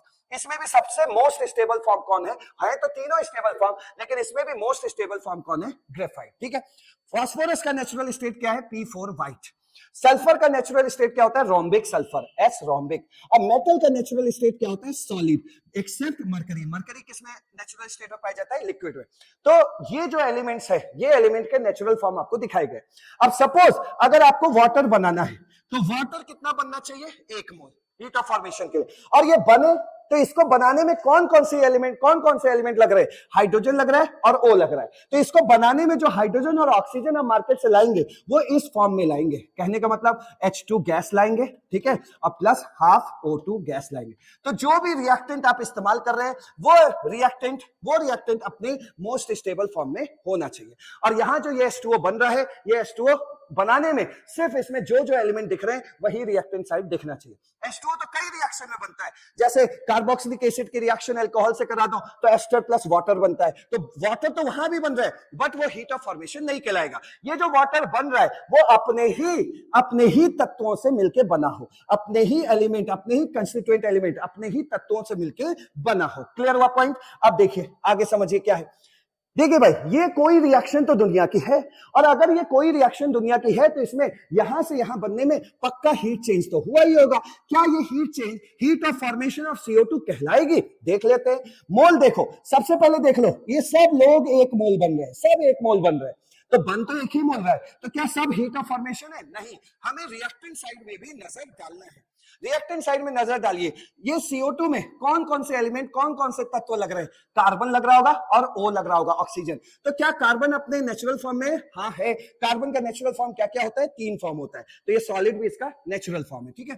तो कार्बन अपने नेचुरल फॉर्म में, O2 भी अपने नेचुरल फॉर्म में, और जो प्रोडक्ट बन रहा है वो भी 1 मोल बन रहा है। तो इस ऑर्डिनरी रिएक्शन, इस मामूली रिएक्शन में जो भी हीट चेंज हो रहा होगा वो हीट चेंज क्या कहलाएगा, मतलब enthalpy change of formation of CO2, CO2 के बनने में जो हीट ऑफ फॉर्मेशन है वो कहलाएगा। मान लीजिए इस रिएक्शन में आपको कोई बोल दे कि इस रिएक्शन का जो हीट ऑफ चेंज मतलब डेल्टा HR है, ठीक है, एंथैल्पी ऑफ रिएक्शन है, वो 2 किलो जूल है। अब आपसे पूछे कि what is the heat of formation of CO2, तो आप कहेंगे यही तो है एंथैल्पी चेंज इन फॉर्मेशन या heat of formation of CO2। Clear, क्योंकि ये रिएक्शन में जो भी डेल्टा HR आएगा वो क्या है, heat of formation of CO2 है। ठीक है भाई, अगला देखो, अगले में क्या है, ये CO है, ठीक है, इसको हटा दो, CO प्लस हाफ O2, अरे बन तो जरूर एक मोल रहा है, लेकिन क्या ये अपने कंस्टिट्यूएंट एलिमेंट से बन रहा है, नहीं, CO थोड़ी नेचुरली पाया जाता है, CO तो कार्बन और ऑक्सीजन से मिलकर बना होगा ना, तो ये अपने एलिमेंटल फॉर्म में नेचुरल स्टेट में नहीं है। तो इसलिए मैं आपसे ये कहना चाहता हूं कि ये दुनिया की कोई रिएक्शन तो है, जरूर है, तो इसमें हीट में चेंज तो आएगा ही आएगा। जब इस बार से इस पार जाओगे, जब इस पार से इस पार जाओगे तो पक्का हीट में चेंज आएगा, लेकिन ये heat change heat of formation of CO2 नहीं कहलाएगा, क्योंकि ये CO2 अपने कंस्टिट्यूएंट एलिमेंट से नहीं बना है। अगला ये, यहां भी देखो एक मोल ही बन रहा है, अब एक मोल ही बन रहा है, लेकिन क्या इसके में कौन से कंस्टिट्यूएंट एलिमेंट्स है, कौन से तत्व होंगे, कार्बन होना चाहिए, हाइड्रोजन होना चाहिए और ऑक्सीजन होना चाहिए। मतलब इस बार हमें कार्बन दिखे, H2 गैस दिखे और O2 गैस दिखे, अगर उनसे मिला के बनाए हो तब तो ये हीट ऑफ फॉर्मेशन कहलाएगा। लेकिन यहां देखो, यहां तो आप एल्डिहाइड का रिडक्शन करके ये एथेनॉल पा रहे हो, तो ये अपने कंस्टिट्यूएंट नेचुरल फॉर्म में नहीं है। नेचुरल फॉर्म का मतलब होता है कि इसमें जो भी एलिमेंट्स यूज हो रहे हैं वो अपने नेचुरल स्टेट में रहे। जैसे कार्बन यूज हुआ तो ये मार्केट से खरीद लेते, हाइड्रोजन यूज हुआ तो मार्केट से ये खरीदते, ऑक्सीजन यूज हो रहा है तो O2 खरीद लेते। ये सब रख के अगर आप C2H5OH बनाते तब हम कहते कि हाँ भाई यहां हीट ऑफ फॉर्मेशन वाली ही रिएक्शन है। यहां पर ये, लेकिन ये दुनिया की कोई रिएक्शन तो है ही है, दुनिया की कोई रिएक्शन है तो हीट मतलब डेल्टा HR यानी कि हीट ऑफ रिएक्शन तो जरूर कुछ ना कुछ आ रही होगी, लेकिन वो जो कुछ भी आ रही है वो मतलब heat of formation of C2H5OH नहीं होगी। ठीक है, अगला देखिए, यहां C2H6 बन रहा है, C2H6 क्या एक मोल बन रहा है, हाँ बन रहा है। क्या ये अपने कंस्टिट्यूएंट एलिमेंट से बन रहा है, हाँ बिल्कुल बन रहा है। इसके मोल पर कोई पाबंदी नहीं है, जितना चाहिए उतना लो, लेकिन इधर बस एक मोल बनाना है। ठीक है भाई, तो कंस्टिट्यूएंट एलिमेंट से बन रहा है, तो इसमें जो भी हीट में चेंज आ रहा होगा वो एंथैल्पी ऑफ, वो कहा गया, enthalpy of formation of C2H6 कहलाएगा, enthalpy of formation of C2H6 कहलाएगा। ठीक है, आगे बढ़ते हैं। CO2 बन रहा है, क्या कार्बन का ये डायमंड वाला फॉर्म नेचुरल स्टेट है, नहीं। जब ये नेचुरल स्टेट नहीं है तो फिर यहां इस रिएक्शन के होने में जो भी हीट चेंज आ रहा होगा वो heat of formation of CO2 नहीं कहला रहा होगा। यह सब कुछ फुलफिल हो रहा है, सब कुछ फुलफिल हो रहा है, एक मोल ये भी बन रहा है, अपने ही तत्वों से बन रहा है, सब कुछ हो रहा है, लेकिन जो तत्व लिए हैं, जो एलिमेंट लिए हैं वो अपने नेचुरल स्टेट में नहीं है। तो इसलिए इस रिएक्शन में जो भी हीट चेंज आ रही होगी वो heat change heat of formation of CO2 नहीं कहलाएगी। तो इस तरह ये रिएक्शन भी हीट ऑफ फॉर्मेशन को शो नहीं कर रही है। और कौन कौन सी रिएक्शन, ये वाली रिएक्शन हीट ऑफ फॉर्मेशन को शो नहीं कर रही है, ये वाली रिएक्शन हीट ऑफ फॉर्मेशन को शो नहीं कर रही है। आगे देखो, C ग्रेफाइट O2, बढ़िया, ये अपने नेचुरल फॉर्म में, ये भी नेचुरल फॉर्म में, और इधर भी एक मोल बन रहा है, तो ये delta HR delta HF of CO2 कहलाएगी। आगे देखो, यहां पे देखो CaCO3 बनाना है, तो भैया Ca लाओ सॉलिड फॉर्म में, कार्बन लाओ ग्रेफाइट या सॉलिड या एमॉर्फस के फॉर्म में, और O लाओ O2 के फॉर्म में। कार्बन सॉलिड के फॉर्म में, कैल्शियम सॉलिड के फॉर्म में, बढ़िया नेचुरल स्टेट में, कार्बन भी नेचुरल स्टेट में, O2 भी नेचुरल स्टेट में। हाँ, अब इससे जो बना है एक मोल CaCO3, तो ये जो कोई भी रिएक्शन है इसमें जो भी हीट चेंज हो रहा होगा वो CaCO3 का हीट ऑफ फॉर्मेशन कहलाएगा। तो ये हीट ऑफ फॉर्मेशन को शो कर रहा है। लेकिन यहां जो CaCO3 बना है वो CaO प्लस O2 से बना है, और ये कोई भैया नेचुरल स्टेट वाली चीज तो है नहीं। ठीक है, तो ये है नहीं, तो ये लेकिन दुनिया की तो कोई रिएक्शन है ना, ये दुनिया की कोई रिएक्शन है तो हीट में चेंज तो जरूर हो रहा होगा, लेकिन वो heat change heat of formation of CaCO3 नहीं कहलाएगी, क्योंकि यहां अपने ये एलिमेंटल, नेचुरल, एबंडेंस या मोस्ट स्टेबल फॉर्म में नहीं प्रेजेंट है। क्लियर हुआ? तो इस तरीके से आपको पहचान करना था। अब वापस चल लेते हैं, एक लाइन में उसको समेट लेते हैं कि एंथैल्पी ऑफ, ये हीट ऑफ फॉर्मेशन या एंथैल्पी ऑफ फॉर्मेशन क्या होती है। क्या होता है भैया, ये एक मोल प्रोडक्ट बने और अपने ही कंस्टिट्यूएंट एलिमेंट से बने, और दूसरा वो जो कंस्टिट्यूएंट एलिमेंट है वो अपने मोस्ट स्टेबल फॉर्म में हो, तो भाई इस तरह की रिएक्शन को हम हीट ऑफ फॉर्मेशन कहते हैं, और इस रिएक्शन में जो भी हीट चेंज होगी वो heat of formation of product कहलाएगी। क्लियर हो गया? और ये देखो, enthalpy of formation positive negative दोनों हो सकता है। पॉजिटिव का मतलब उस रिएक्शन को कराने के लिए हमें हीट देना भी पड़ता है, सप्लाई भी करना पड़ सकता है, या फिर उस रिएक्शन के होने में हो सकता है कि हीट रिलीज भी हो सकता है। ठीक है, तो एंथैल्पी ऑफ फॉर्मेशन या heat of formation positive negative negative, exothermic, exothermic, endothermic कुछ भी हो सकती है। ठीक है, अब बात करते हैं आगे। आगे मैं आपको एक स्ट्रेटेजी बता रहा हूं न्यूमेरिकल सॉल्व करने की। इस तरह के क्वेश्चन आते हैं, तो अब देखिए न्यूमेरिकल सॉल्व करने की, इस तरह के क्वेश्चन पे तो एकदम पक्का नजर बनाना भैया। ठीक है, अब आते हैं हम लोग न्यूमेरिकल को कैसे सॉल्व करते हैं। ये मुझे अपने बचपन में सबसे आसान लगता था, सबसे आसान लगता था। कहता है कि फॉर्मेशन ऑफ बेंजीन के रिएक्शन बनाइए। जाओ बेंजीन में नजर डालो, कौन कौन से एलिमेंट बैठे हैं, कार्बन और हाइड्रोजन, इनके मोस्ट स्टेबल फॉर्म पकड़ लाओ, बैलेंस वैलेंस कर लो। हाँ, लेकिन इधर ध्यान देना कि एक ही मोल बनाना। तो बन गया, ये देखो बन गया।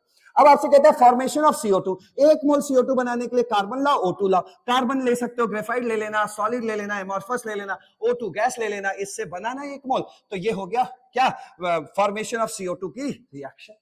ठीक है, अगला देखो, कहता है फॉर्मेशन ऑफ C2H5OH। C2H5OH बनाना होगा तो क्या करोगे, कार्बन ले लेना, H2 ले लेना, O2 ले लेना, थोड़ा बैलेंस कर लेना और एक मोल ये बन जाएगा। तो ये रिएक्शन क्या कहलाएगी, ये रिएक्शन कहलाएगी फॉर्मेशन ऑफ C2H5OH की रिएक्शन। अब आपसे कहता है SO3 बना, तो भैया S रोम्बिक ले आना, O2 गैस ले आना और इसको थोड़ा सा मल्टीप्लाई वगैरह कर लेना किसी चीज से, ताकि बैलेंस होके एक मोल SO3 बन जाए। तो ये क्या हुआ, ये क्या हुआ, ये फॉर्मेशन रिएक्शन हो गई SO3 की तैयार। अब कहता है formation of H2O liquid. H2O liquid है तो H2 गैस ले लेना, O2 गैस ले लेना, बन गया आपका H2O लिक्विड। ठीक है, तो ये रिएक्शन H2O के फॉर्मेशन वाली रिएक्शन होगी। तो कहीं पर अगर हमें जरूरत पड़े कि H2O के फॉर्मेशन वाली रिएक्शन लिखें तो कृपया हम लिख तो लें, तो इसलिए हम लोगों ने इसको न्यूमेरिकल पॉइंट ऑफ व्यू से तैयार किया। ठीक है, अब बढ़ते हैं और आगे। अब बात कर लेते हैं न्यूमेरिकल में हमें क्या क्या जरूरत पड़ेगी। उसके लिए सबसे पहले देखिए स्टैंडर्ड एंथैल्पी ऑफ फॉर्मेशन। जो आप enthalpy of formation, heat of formation आप निकालते हैं नॉर्मल कंडीशन में, अगर वही आप heat of formation standard condition पे निकालने लगेंगे तो वही हीट ऑफ फॉर्मेशन क्या बन जाएगा, उसका स्टैंडर्ड हीट ऑफ फॉर्मेशन। मतलब कोई रिएक्शन हो, वो रिएक्शन स्टैंडर्ड स्केल पे खेल रही हो, तो वहां जो भी हीट चेंज आएगा वो स्टैंडर्ड एंथैल्पी ऑफ फॉर्मेशन कहलाएगा। ठीक है, अब इसकी जरूरत हमें नीट में कहां पड़ेगी, ध्यान से देखिए। कोई भी एलिमेंट अगर अपने स्टैंडर्ड फॉर्म में है, मतलब अपने नेचुरल फॉर्म में है, एबंडेंट फॉर्म में है, नेचुरल फॉर्म में है, तो उसका delta HF not equal to 0 तुरंत ठोक देना है। क्लियर? जैसे मैं आपसे कहूं कि रिएक्शन के दौरान मुझे ऐसी चीज मिली, ऐसी चीज मिली और इसकी वैल्यू क्वेश्चन में दिया नहीं, सबकी वैल्यू दे रहा है, इसकी वैल्यू नहीं दिया है, तो अकल लग जाना चाहिए नीट के एग्जाम में कि अरे तुम तो अपने मोस्ट स्टेबल फॉर्म में हो, तुम तो भैया नेचुरल फॉर्म में हो, तो तुम्हारा स्टैंडर्ड एंथैल्पी ऑफ फॉर्मेशन क्या होगा, 0 होगा। तो डायरेक्ट आप इसको यूज करेंगे। ये सब स्टैंडर्ड कंडीशंस मैंने आपको पहले बता रखे हैं, इन सब का स्टैंडर्ड एंथैल्पी ऑफ फॉर्मेशन क्या पुट करोगे, 0 पुट करोगे किसी भी न्यूमेरिकल में। ठीक, चलो आगे बढ़ते हैं अब। और यही देखिए डेल्टा HR हम कैसे निकालते हैं। अरे अपने मन में बैठा लो भैया, डेल्टा HR बराबर क्या होता है, HP minus HR, heat of product minus heat of reactant, enthalpy of product minus enthalpy of reactant. ठीक है, ये चीज अपने दिमाग में बैठा लो, तो साफ सुथरा लिख दे रहे हैं HP माइनस HR। बस ये HR माइनस HP दो जगह पे होगा, जब हमें यही हीट कंबशन के फॉर्म में देगा और यही हीट जब हमें बॉन्ड एनर्जी के फॉर्म में देगा, तभी वहां पे HR माइनस HP होता है, वरना पूरे चैप्टर में आपको HP माइनस HR सीखना है। आज के सेशन के लिए आपको HP माइनस HR ही तैयार करना है, कुछ और नहीं। देखो भैया, हीट ऑफ फॉर्मेशन है तो वो भी तो कोई हीट ही है ना, तो बस यहाँ कुछ नहीं करना, प्रोडक्ट के साइड का हीट ऑफ फॉर्मेशन ले लेना माइनस रिएक्टेंट के साइड का हीट ऑफ फॉर्मेशन ले लेना और दोनों का डिफरेंस निकाल लेना, तो वो पूरे रिएक्शन का या तो डेल्टा HR आ जाएगा या उसे आप डेल्टा HFR कह सकते हो, मतलब heat of formation of reaction कह सकते हो। ठीक है, तो एंथैल्पी ऑफ फॉर्मेशन हो, हीट ऑफ फॉर्मेशन हो, हीट ऑफ न्यूट्रलाइजेशन हो, हीट ऑफ कंबशन हो, सब के सब है तो हीट ही ना, तो सब में यही अंदर करना है। ठीक है, तो चलिए देखिए यहां पे तैयार हो गया फॉर्मूला। फॉर्मूले में आपने समेशन लगा लिया है। समेशन क्यों लगाते हैं आप समझ गए, तो एक से ज्यादा प्रोडक्ट या एक से ज्यादा रिएक्टेंट आ सकता है, तो उसके लिए हमने ऐसा काम किया है।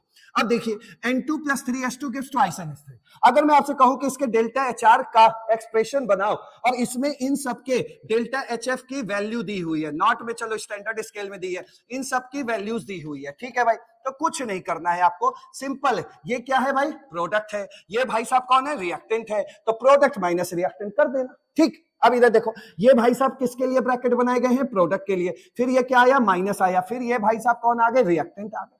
ठीक है भाई, जो भी हीट दी जाएगी, जो भी एंथैल्पी दी जाएगी, 1 मोल की दी जाएगी।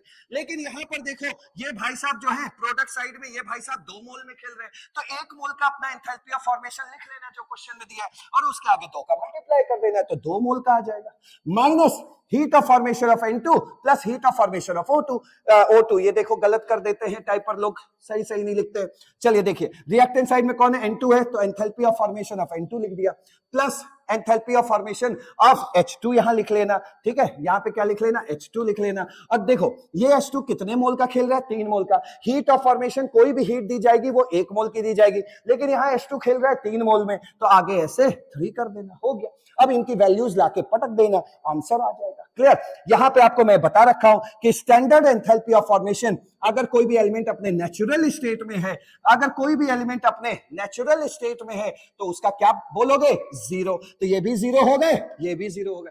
जब सब 0 हो गया तो क्या बचा, हीट ऑफ रिएक्शन किसके बराबर आया, 2 of delta HF not of ammonia, मात्र इतना ही तो बचा, ये लोग तो 0 हो गए। अब इसकी वैल्यू दी होगी एग्जाम में, मान लो कि इसकी वैल्यू दी है 100, तो डेल्टा HR क्या आएगा, 2 इंटू 100, 200, 200 आंसर आ जाएगा। तो जो एक्सप्रेशन लिख लोगे और बारीकियां समझ लोगे तो नीट एग्जाम में गलत होगा ही, कोई भी क्वेश्चन गलत नहीं होगा। ठीक है, चलो आगे बढ़ते हैं। अब ये देखिए एक और एप्लीकेशन आपको अपने नीट एग्जाम के लिए तैयार करना है कि किसका प्रोडक्ट स्टेबल होगा। देखो भैया, जिसमें ज्यादा हीट रिलीज होती है, जिसमें ज्यादा हीट रिलीज होती है वही प्रोडक्ट जो बना हुआ होता है वो स्टेबल होता है। और इसको चेक करने का तरीका हीट ऑफ फॉर्मेशन की तरफ से क्या है कि जितनी ज्यादा निगेटिव वैल्यू डेल्टा HF या डेल्टा HF नॉट की होगी, समझ लेना प्रोडक्ट उतना ही स्टेबल बनेगा, क्योंकि जितनी ज्यादा निगेटिव वैल्यू होगी इसका मतलब उतना ही ज्यादा हीट रिलीज होगा।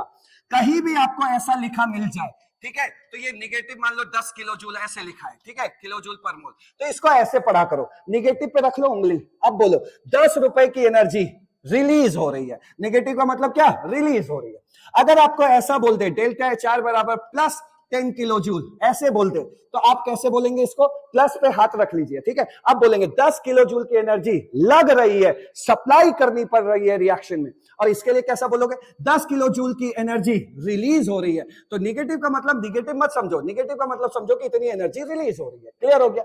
अब आप देखिए, मैंने आपको समझा दिया कि जिसमें जितना ज्यादा हीट रिलीज होगी वो प्रोडक्ट उतना ही स्टेबल होगा। अब आपसे यही क्वेश्चन पूछा है, जरा चेक कर लो, इधर देखो, which value of the heat of formation indicates that the product is the least stable and more stable. ये एम्स का पूछा हुआ क्वेश्चन है। एक बात बताइए, जिसमें आपको हीट सप्लाई करनी पड़ रही है, इसका मतलब आप वहां जबरदस्ती प्रोडक्ट बनवा रहे हैं, तो पक्की बात है प्रोडक्ट स्टेबल नहीं होगा, इसीलिए आप हीट सप्लाई कर रहे हैं। तो प्लस का मतलब क्या है, हीट सप्लाई, प्लस का मतलब क्या होता है, हीट सप्लाई। तो ये जिनके भी होंगे इसमें जो प्रोडक्ट उतना स्टेबल नहीं होगा। और इन दोनों में सबसे ज्यादा हीट सप्लाई किस रिएक्शन में करनी पड़ रही है, इसमें करनी पड़ रही है। देखो ये प्लस का 64 है और ये प्लस का 21 है, तो इसमें ज्यादा हीट सप्लाई करनी पड़ रही है। इसका मतलब इससे जिस भी रिएक्शन का होगा उस रिएक्शन में जो प्रोडक्ट बना है वो उतना स्टेबल नहीं होगा। तो आपसे अगर बोला जाए कि सबसे कम स्टेबल प्रोडक्ट कौन बताना चाह रहा है, तो आप कहेंगे डी ऑप्शन बताना चाह रहा है। तो लीस्ट स्टेबल कौन होगा, डी होगा। और जिसमें हीट रिलीज हो रही है, मतलब डेल्टा HF नॉट या डेल्टा HF की वैल्यू निगेटिव में होगी, वो स्टेबल प्रोडक्ट बनाएंगे। अब आपको बस इतना देख लेना है कि किसमें ज्यादा हीट रिलीज हो रही है। तो यहां देखो, निगेटिव को आपको बोलना है हीट रिलीज, तो यहां 231 रुपए की हीट रिलीज हो रही है और यहां 94 रुपीज की हीट रिलीज हो रही है। तो हीट रिलीज कहां ज्यादा हो रहा है, यहां ज्यादा हो रहा है। तो ये जो भी रिएक्शन रहेगा उसका प्रोडक्ट इन सब में सबसे स्टेबल होगा। क्लियर? तो मोस्ट स्टेबल कौन होगा, सी ऑप्शन। ये क्वेश्चन आपके एम्स एग्जाम में पूछा गया था। तो फाइनली नीट एग्जाम के लिए आपको ये एप्लीकेशन जरूर तैयार करना है कि जिसके भी डेल्टा HF की वैल्यू मोर निगेटिव होगी उसका प्रोडक्ट ज्यादा स्टेबल होगा। ठीक है, ये तैयारी करनी है। अब बढ़ते हैं आगे। अब आ चुके हैं हम लोग PYQs पे, और PYQs पे आने से पहले आपने बहुत जबरदस्त इफेक्टिव और फटाफट अपनी तैयारी कर ली है। अब आपके दिल को खुद ही महसूस होगा कि कितनी इजीली सारे क्वेश्चन सॉल्व हो रहे हैं। तो चलिए स्टार्ट करते हैं। क्या कह रहा है question number 2, for which one of the following equation enthalpy change of the reaction equal to standard enthalpy of the formation of the product. कहने का मतलब ऐसी कौन सी रिएक्शन है जिसमें heat change heat of formation के बराबर होगी। तो सिंपल वे में बोला जाए तो आपसे ये पूछ रहे हैं कि इसमें से कौन सी रिएक्शन हीट ऑफ फॉर्मेशन को शो कर रही है। तो चलिए स्टार्ट करते हैं। देखो पहला ऑप्शन, हीट ऑफ फॉर्मेशन के लिए भैया एक प्रोडक्ट, 1 मोल प्रोडक्ट बनना चाहिए, तो 2 मोल प्रोडक्ट बनाना, तो ये इसके बारे में तो हमें अब कुछ सोचना ही नहीं है। यहां पर देखो 1 मोल प्रोडक्ट बने सो बने, बगल में कोई प्रोडक्ट ना बने, तो ये भी हीट ऑफ फॉर्मेशन के बारे में नहीं बताने वाली है। अब बचे ये दो, इन दोनों में देखो N2O3 बन रहा है। N2O3 को बनाने के लिए कौन कौन से तत्व लग रहे होंगे, कौन कौन से एलिमेंट्स लग रहे होंगे? जो भी एलिमेंट्स लगे वो अपने नेचुरल स्टेट में होने चाहिए। तो देखो N2 तो अपने नेचुरल स्टेट में है, लेकिन यहां ऑक्सीजन अपने नेचुरल स्टेट में नहीं है। ऑक्सीजन का नेचुरल स्टेट क्या होता है? O2 gas. तो ये अपने नेचुरल स्टेट में नहीं है, इसलिए ये भी हीट ऑफ फॉर्मेशन को शो नहीं करेगा, और ये भी नहीं किया और ये भी नहीं किया। अब बचा ये Xenon plus 2F2 gives XgF2। यहां पर देखो क्या प्रोडक्ट एक मोल बन रहा है? हाँ बन रहा है। क्या वो अपने ही कंस्टिट्यूएंट एलिमेंट से बन रहा है? हाँ बिल्कुल बन रहा है। क्या ये लोग अपने नेचुरल स्टेट में है? हाँ हाँ नेचुरल स्टेट में है। तो ठीक है भाई, एक मोल प्रोडक्ट बन रहा है, अपने कंस्टिट्यूएंट एलिमेंट से बन रहा है, और साथ में ये सब अपने नेचुरल स्टेट में बैठे, तो ये हीट ऑफ फॉर्मेशन को शो कर रहा है। और ये कोई भी रिएक्शन हो, इसमें जो भी एंथैल्पी ऑफ रिएक्शन आएगी, जो भी एंथैल्पी ऑफ रिएक्शन आएगी, वो एंथैल्पी ऑफ फॉर्मेशन कहलाएगी। किसका? जो बन रहा है एक मोल उसका। क्लियर हो गया? तो ये था आपका राइट आंसर। देख रहे हो कितना इजीली सॉल्व होगा। देखो आगे देखो, ये AIPMT 2009 का क्वेश्चन है। कह रहा है इसमें से कौन सी रिएक्शन हीट ऑफ फॉर्मेशन को बता रही है? ये स्टैंडर्ड मारो गोली। क्या बोल रहा है? कौन सी रिएक्शन हीट ऑफ फॉर्मेशन को शो कर रही है? देख ले भैया, एक मोल प्रोडक्ट बन रहा है, हाँ। एक मोल प्रोडक्ट बन रहा है, हाँ। दो मोल प्रोडक्ट बन रहा है, तुम तो पहले भाग जाओ। एक मोल प्रोडक्ट बन रहा है, हाँ। ये जो CO2 बन रहा है क्या अपने कंस्टिट्यूएंट एलिमेंट से बन रहा है? नहीं सर।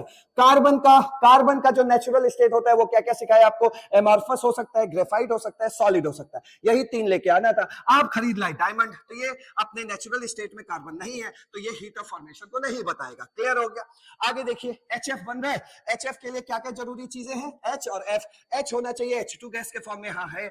F होना चाहिए F2 गैस के फॉर्म में, हाँ है। और जो प्रोडक्ट बने वो एक मोल बने, हाँ सर। ये हीट ऑफ फॉर्मेशन को बता रहा है। इस रिएक्शन में जो भी हीट चेंज आ रही होगी वो heat of formation of HF ही कहलाएगी। क्लियर हो गया? तो आंसर तो मिल गया, लेकिन फिर भी आगे चेक कर लो। ये भाई साहब तो बर्बादी हो गए। 2 मोल बन रहा है, लेकिन हीट ऑफ फॉर्मेशन में 1 मोल बनना चाहिए। यहां देखो 1 मोल CO2 बन रहा है, बहुत अच्छी बात है। O2 अपने नेचुरल स्टेट में, अरे बड़ी अच्छी बात है। लेकिन यहाँ O2 के अलावा कार्बन होना चाहिए था। कार्बन तो दिए नहीं हो, तुम CO दे रहे हो, और CO ये नेचुरल स्टेट तो होता नहीं कार्बन का, तो ये वाली रिएक्शन भी हीट ऑफ फॉर्मेशन को नहीं बताएगी। तो राइट आंसर क्या हुआ? बी। नेक्स्ट आगे बढ़िए। अगला क्वेश्चन क्या कर रहा है? Enthalpy of formation of 2 compounds, यानी कि आपको डेल्टा HF दिया गया है। Enthalpy of formation of 2 compounds X and Y are -84 and -156 kilojoule respectively.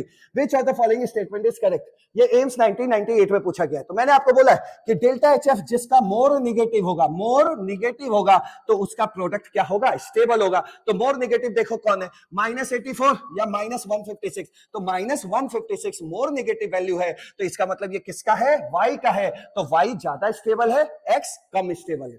देखो यार, जितनी ज्यादा हीट रिलीज होगी प्रोडक्ट उतना ही स्टेबल होगा। ठीक है? तो ये -84 है, तो इसको ऐसे बोलना कि इसमें 84 रुपए की 84 रुपए की हीट रिलीज हो रही है। और इसको देख के ऐसे बोलो -156 को, इसमें 156 रुपए की एनर्जी रिलीज हो रही है। तो एनर्जी रिलीज किसके साथ ज्यादा हो रही है? इसके साथ ना। तो इसी को बोला जाता है मोर निगेटिव वैल्यू। ठीक है? तो मोर निगेटिव वैल्यू किसकी है? Y की है। तो Y ज्यादा स्टेबल है। ठीक है? तो X is less stable then Y। हाँ, Y मोर स्टेबल है। तो राइट आंसर क्या हुआ? बी हुआ। नेक्स्ट क्वेश्चन देखो, AIPMT 2014 का पूछा हुआ क्वेश्चन है। क्या कह रहा है? The heat of formation of the compound in the following reaction is. सबसे पहले तो एक बात बताइए, हीट ऑफ फॉर्मेशन की रिएक्शन है भी? नहीं है। ये तो कोई आम रिएक्शन है, क्योंकि यहाँ पे 2 मोल बन रहे हैं। लेकिन एक बात समझो, सिर्फ इधर ही मामला गड़बड़ है, इधर सब कुछ सही है। HCl अपने स्टेबल नेचुरल स्टेट वाले एलिमेंट से बन रहा है। मतलब HCl में जो जो एलिमेंट्स यूज हो रहे हैं वो अपने नेचुरल स्टेट में बैठे हैं। तो रिएक्शन में रिएक्टेंट साइड से तो सारे लक्षण हीट ऑफ फॉर्मेशन के दिख रहे हैं, बट इस साइड में 2 मोल बन रहा है। कोई बात नहीं। देखिए ये रिएक्शन है, H2 + Cl2 gives twice HCl, और twice HCl + 44 किलो कैलोरी लिखा है। तो ये प्लस लिखे होने का मतलब होता है कि रिएक्शन के दौरान इतनी हीट रिलीज हो गई। ये मतलब होता है भैया, समझ गए? रिएक्शन के दौरान इतनी हीट रिलीज हो गई। तो जब प्रोडक्ट साइड में +44 लिखा है, तो इसको आप बोलते हैं इतनी हीट रिलीज हो गई। यही अगर +44 यहां लिखा होता रिएक्टेंट साइड में, तो इसका मतलब होता है इतनी हीट हम लोग सप्लाई कर रहे हैं, इतनी हीट इन दोनों को सप्लाई कर रहे हैं, ये मतलब होता है। तो देखिए जरा, यहां पे क्या रहा? इस रिएक्शन के होने के दौरान इतनी हीट रिलीज हो रही है। तो इस रिएक्शन का डेल्टा एचआर क्या होगा भाई? इस रिएक्शन का डेल्टा एचआर होगा -44, क्योंकि ये माइनस क्या बताता है? इतनी हीट रिलीज हो रही है। इतना हो गया। तो देखो भाई 2 मोल HCl बनने में इतनी हीट रिलीज हो रही है, तो 1 मोल HCl बनने में कितनी हीट रिलीज होगी?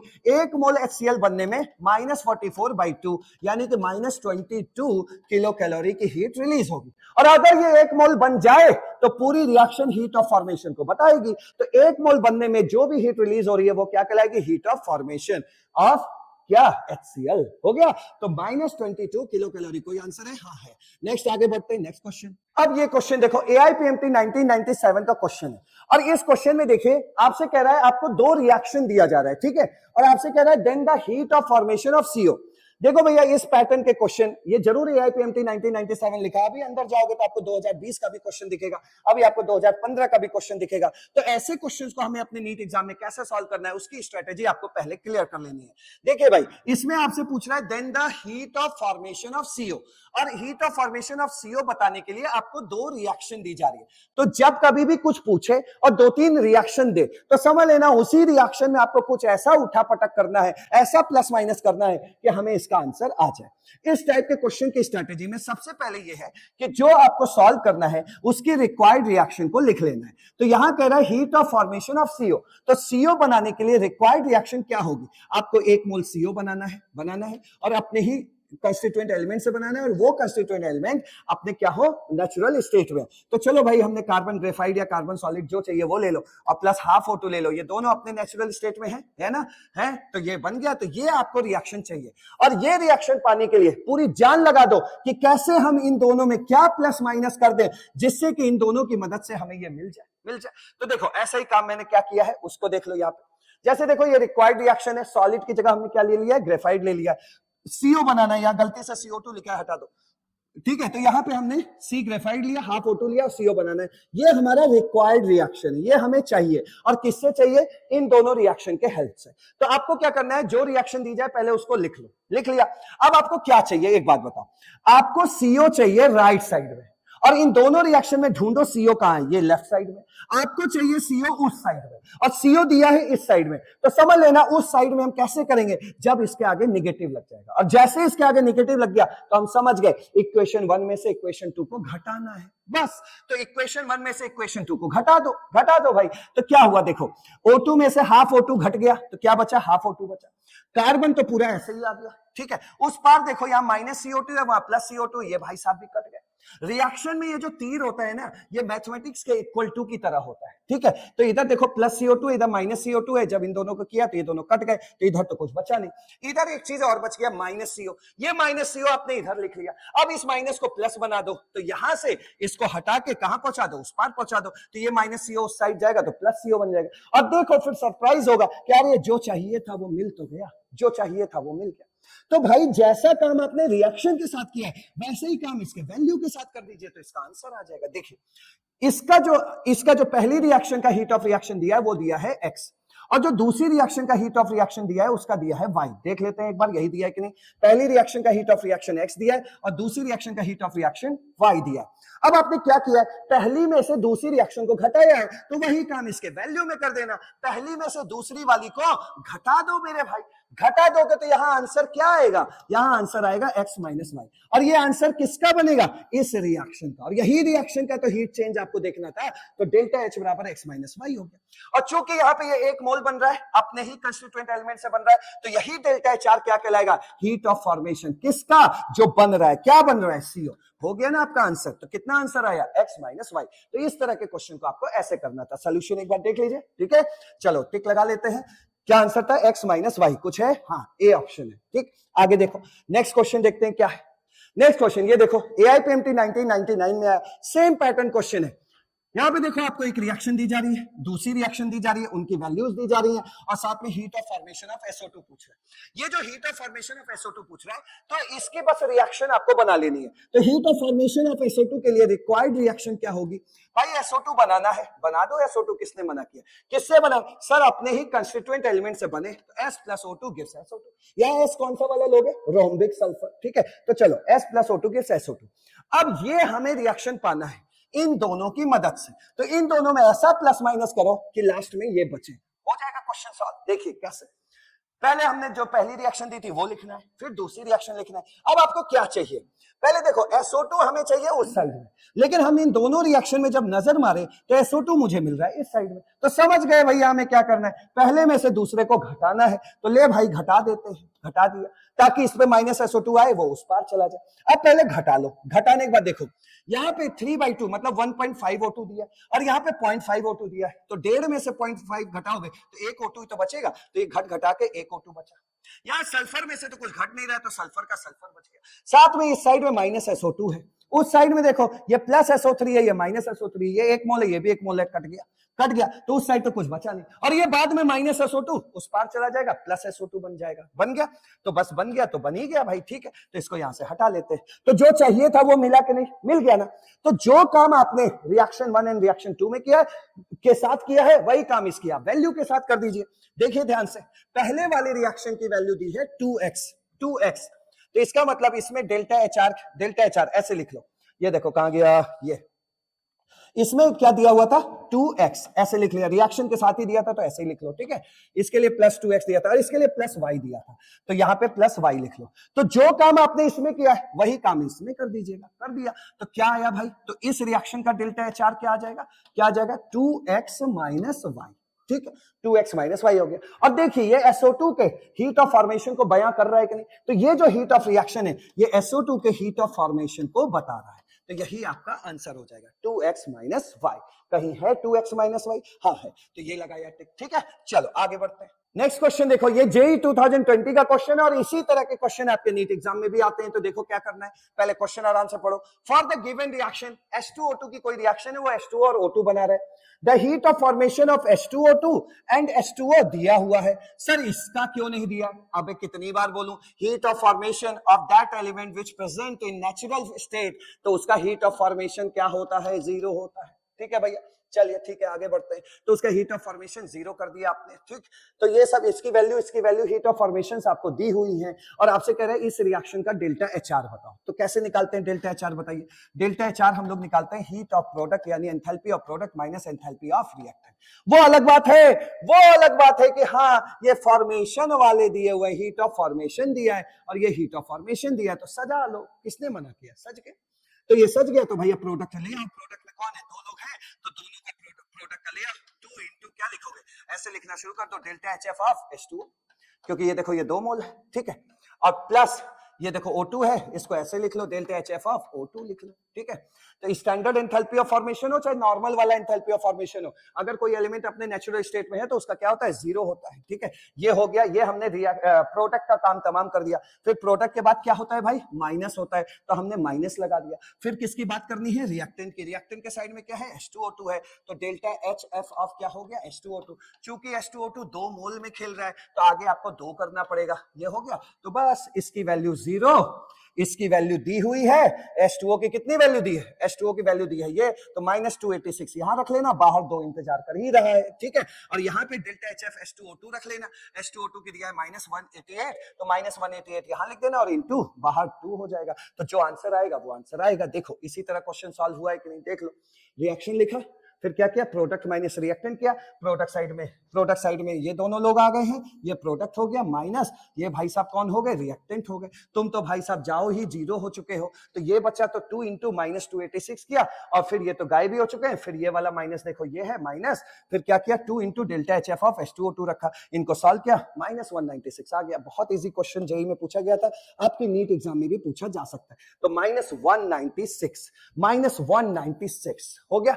तो देखो स्टूडेंट, थर्मोकेमिस्ट्री में जितना फटाफट पढ़ाया जा सकता है, यहां पर बस कोशिश ये की जा रही है कि सारे वो पॉइंट्स आपको बता दिए जाएं जिससे नीट में आपका कोई क्वेश्चन गलत ना हो, और ज्यादा से ज्यादा क्वेश्चन, इफेक्टिव क्वेश्चंस करा दिए जाए, जिसके बाद और क्वेश्चंस आपको ना करना पड़े। वही काम मैं कर रहा हूं, इसलिए इससे जल्दी थर्मोकेमिस्ट्री अब तैयार नहीं हो सकती। तो यही है सबसे सीक्रेट कि इसको पढ़ो और नीट में आने वाले क्वेश्चंस को फोड़ो। इससे जल्दी काम नहीं हो सकता, क्योंकि इस सेशन में आपको कायदे से सारे कॉन्सेप्ट भी सिखाए गए हैं, सारी स्ट्रेटेजी बता के आपको इतने क्वेश्चंस कराए गए हैं इफेक्टिव वाले, ठीक है। तो thank you so much. Next session में हम लोग थर्मोकेमिस्ट्री के नेक्स्ट पार्ट में मिलेंगे।